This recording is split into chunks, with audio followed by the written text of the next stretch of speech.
Guess who?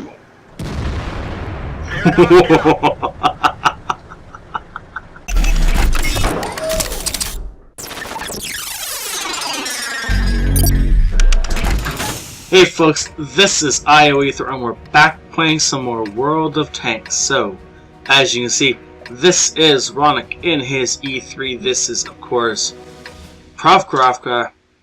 No, this is Fiery Sandwich. Really? I thought there was one more fire in Fiery Sandwich. But okay, whatever. Same difference. It's the same map, except there's supposed to be more flames on this map. Whatever.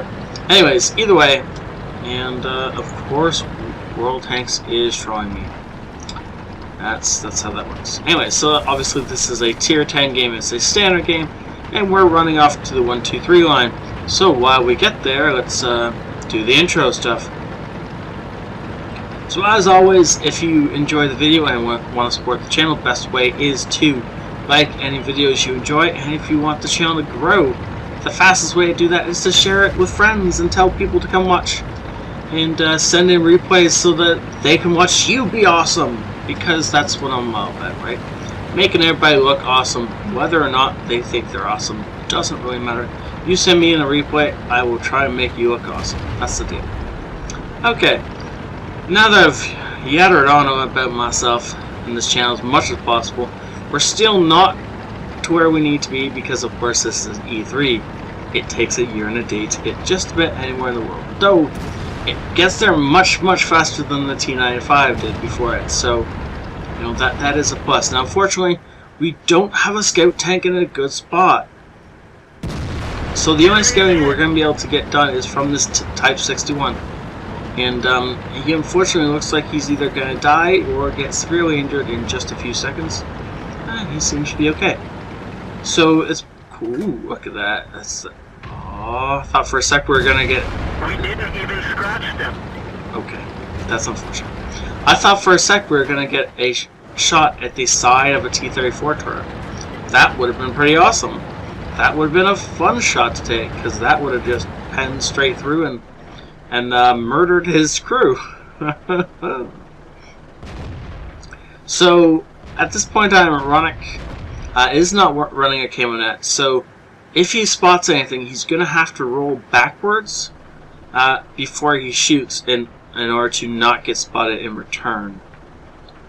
So at this point in time, of course, the game kind of downgrades into just kind of a patient game. So we're going to, ooh, look at that target. The T-34 approaches unexpected. Ooh, crap. T-34 rolled forward without expecting anything and gets murdered for his trouble. And now an AMX-50B is attempting the same thing, except the AMX gets in, kills his target, and leaves without getting any return damage onto him. Of course, he's not exactly in a state to absorb any return damage, so that's probably best for him. That T-54 mod looks like he may be coming this way, but for now we're not really going to worry. Unfortunately, we lost our KV-4 from way back there, so that's It's either the Bat Chat lighting him, or maybe the T-54 mod lit him. Either way, it doesn't really matter. Ooh, there it is. AMX. Ooh, it has 6 cents by the looks of it. That, or he figures... he either figured he was lit, just without 6 cents, or he has 6 cents and realized he was lit. Either way, it doesn't really matter. Amounts to the same thing. Unfortunately, only a tracking shot on that object. I'm a little bit surprised that Ronnok doesn't turn his tank. There we go. While he's reloading, because of course you don't want to turn your tank after you've reloaded. And this should be a beautiful shot through the track wheel of that poor Object 140. Nothing he could do about that. Now we're getting set up to fire on this. Nope. Nope. He either has 6 cents or he's just scouting for his team. He should continually poke over the ridge to see if he can get lights before falling back again. Ooh, I would have taken that shot as well. Unfortunately, we got lit! No! But it looks like Ronnok's not really going to move. Now, I don't know if he realizes he got lit or not, but he should be moving. There we go. Now he's moving. Because the fact is we got lit. There's an artillery on the enemy team. Guess who's going to try and shoot? Oh, well, that poor T-54. That poor T-54. Oh, that guy probably thought he was doing pretty good up until that particular second time. And then suddenly everything went bad for him. That's okay. I mean, ooh, there's 2 Spitfires. I think they're Spitfires. I've never seen them fly from this side. I don't actually end up on this side of the map a whole lot. Interesting. Looks like, can we get a shot in on somebody else? We're going to back up this hill a little bit to raise our gun to hopefully get a shot over this hill. Yes. They're knocked out. That poor guy. And that poor guy probably thought he was okay, and then suddenly he wasn't. Suddenly he very much wasn't. But that's okay. The Object 140 thought he was racing in on the back of an E3 and he was going to catch us from behind. Unfortunately, he did not count on us having a Patton with us. Ooh, there's an ISU back there. Hello, Mr. ISU. I have a present for you. It's a very nice present. You should accept it. Ow. That is the artillery landing a shell on us, but nah. It's only 400 damage. But, you know, we can take another 3 of those very easily. Now, Ronnok is wiggling his tank back and forth to try and bounce any shots from the AMX-50B, who's got to be looking at him at this point in time. And many of those shells that bounce off us are most likely from the AMX-50B. Now, our Patton had to fall back in order to clean up. It was probably the T-54 or what was it? Yeah, it was the T-54 that got past us, that went after our low. Now, our Patton is telling us we should fall back, but Ronnok isn't going to. He's going to sit behind this bush. It lets him get spotting out on stuff like this. He's not going to take that shot as the AMX knows he's been lit, and he's falling back. So I'm going to bet he, in fact, has 6 cents. Unfortunately, our Patton died behind us. That's really not good. So now we have nowhere to fall back to, which basically means, interesting. I'm not certain I would have taken that shot, but that's okay. I'm not Ronnok. Ronnok tends to be a little bit of a better player than I am. Look at that. AMX-50B pops up again, just trying to get lights. He knows that Ronnok is still over here somewhere, and that Ronnok is relatively undamaged.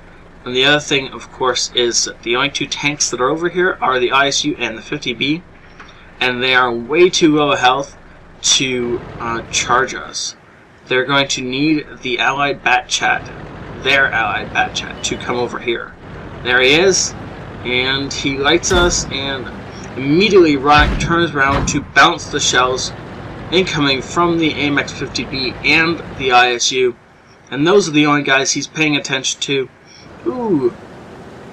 Manages to unfortunately not do anything to the enemy AMX-50B, and he survives this encounter with absolutely no damage taken, a whole bunch of it balanced, and he has basically foiled that attempt.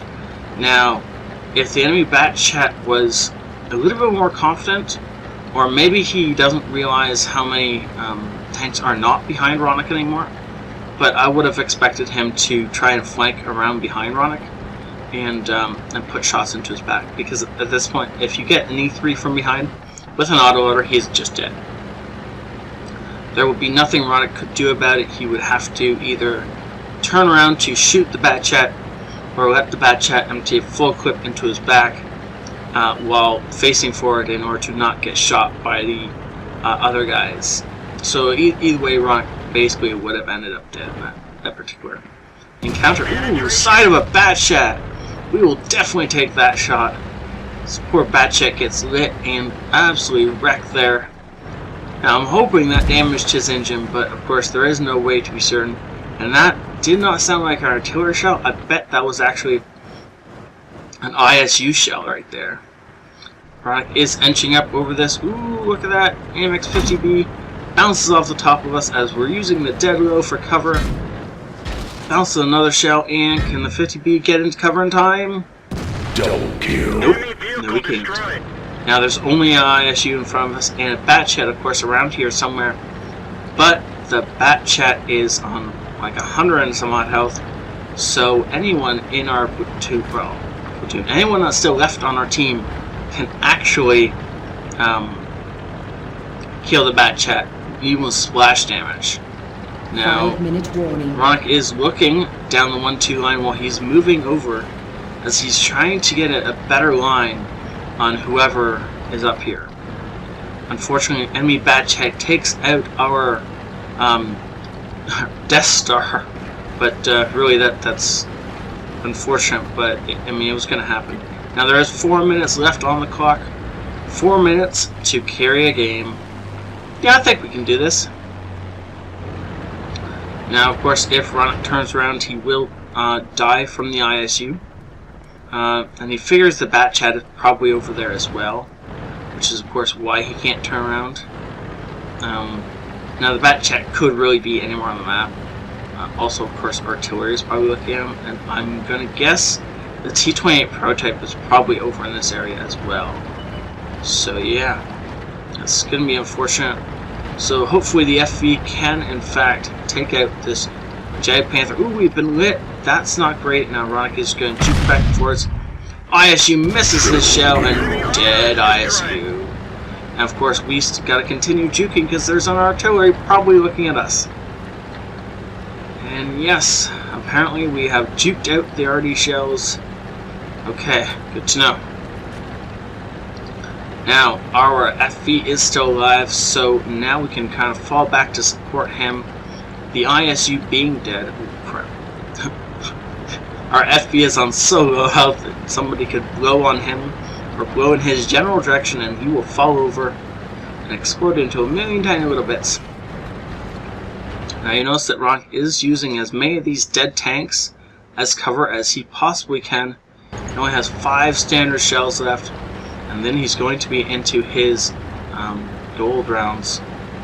And still 5 enemies left on the board. 3 minutes left. Okay, that's great.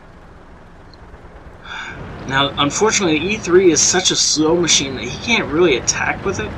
And our FV is on such low health that he can't really attack.